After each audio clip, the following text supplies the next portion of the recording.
কালনা শান্তিপুরের মধ্যে সেতু, বীরভূমে ময়ূরাক্ষী নদীর ওপর 4 লেনের ব্রিজ, মুড়িগঙ্গা সেতু এবং নন্দীগ্রাম হলদিয়া সেতু নির্মাণের প্রতিশ্রুতি দেওয়া হয়েছে বাজেটে। এর পাশাপাশি চিংড়িঘাটা নিউ টাউনের মধ্যে তৈরি হবে প্রায় 7 কিলোমিটার দীর্ঘ এলিভেটেড করিডোর। আমি 1200 কোটি টাকা ব্যয় কালনা এবং শান্তিপুরের মধ্যে সংযোগকারী একটি ভাগীরথী প্রধান সেতু নির্মাণের প্রস্তাব দিচ্ছি। আমি প্রায় 900 কোটি টাকা ব্যয় করে একটা 7.41 কিলোমিটার দীর্ঘ Chingrighata two new town elevated corridor করার প্রস্তাব দিচ্ছি।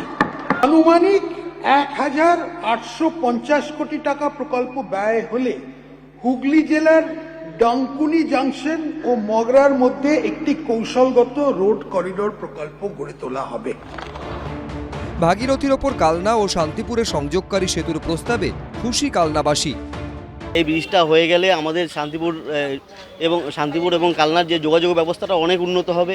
34 নম্বরে ডাইরেক্ট ওখান থেকে মিশবে এবং এই ব্রিজ দিয়ে সাধারণ পরিবহনগুলো সমস্ত কিছু যাতায়াত করতে পারবে, ফলে আমাদের কালনার অনেক উন্নতি হবে। ময়ূরাক্ষী নদীর ওপর সেতু তৈরির প্রস্তাবে খুশি বীরভূমবাসী। আমাদের খুবই ভালো হবে, যানজট থেকে মুক্তি হবে। তিলপাড়াটা ভেঙে গেছিল, সেই মিহিরলাল ব্যারেজ তার আবার পুনরায় গৌরব তার ফিরে পাবে। এটা আমাদের খুবই খুশির খবর একটা সিউড়ির জন্য। কলকাতার পর এবার জেলাতেও মেট্রো প্রকল্প করা যায় কিনা তা খতিয়ে দেখার প্রস্তাব দেওয়া হয়েছে বাজেটে। দুর্গাপুর, আসানসোল ও শিলিগুড়ি, জলপাইগুড়ির মধ্যে মেট্রো সংযোগ চালু করার লক্ষ্যে প্রকল্পে সম্ভবত আমরা একটা টেকনো ইকোনমিক সার্ভে স্টাডি করার আরম্ভ করেছি। এছাড়াও পরিকাঠামো উন্নয়নে আরো একাধিক প্রস্তাব দিয়েছেন রাজ্যের অর্থমন্ত্রী।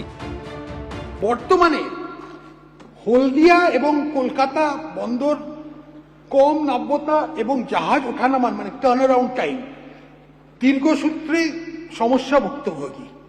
এই ব্যাপারে আমি পূর্ব মেদিনীপুর জেলার দাদন পাত্রবারে পাবলিক প্রাইভেট পার্টনারশিপ মডেলের মাধ্যমে একটি গভীর সমুদ্র বন্দর গড়ে তোলার প্রস্তাব রাখছি, যেখানে একটি সমন্বিত বন্দর পরিকাঠামোর মাধ্যমে পণ্য ওঠানামা, স্টোরেজ, সহায়ক শিল্প, মাল্টিমোডাল রাস্তা, রেল যোগাযোগ হবে।